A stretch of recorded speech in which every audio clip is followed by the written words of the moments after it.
Hi, it's Liam from One Direction. Here's a behind the scenes look at the sculpting of our figures. Hi, I'm Alex Carlisle. I'm a sculptor at Madame Two Swords, and I recently worked on Payne from One Direction. First we start with the sitting, where we take a lot of measurements, up to 250, and about the same number of photographs. It was clear to me that he was a really nice, kind guy, and I wanted to get some of that expression into his pose. We start with an aluminium armature inside, and we slowly build up the clay onto this and start using the measurements and the pictures that we took to build up his head. We incrementally build up this clay layer over the aluminium armature that we start with, and then using all the different measurements we create the head, and it slowly comes into shape.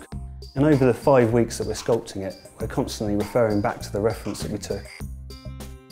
Just trying to get a really good likeness and get it as close to the sittings pictures as possible. And towards the end, we're just really refining some of those details, like around the eyes and the smile, getting the teeth just right. Liam recently obviously shaved his head, which is actually really helpful as a sculptor because it gives you a lot of detail about the shape of his skull, which sometimes can be a bit of guesswork if it's underneath a lot of hair. And I think he was quite pleased with the result.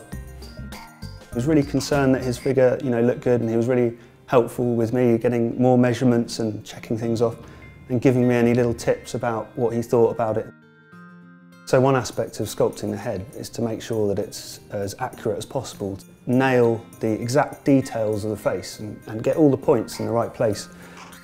And that was a bit of a challenge because the expression that we were trying to get was this key thing of him looking kind of generous and kind, and at the same time kind of excited to be there with the rest of his band.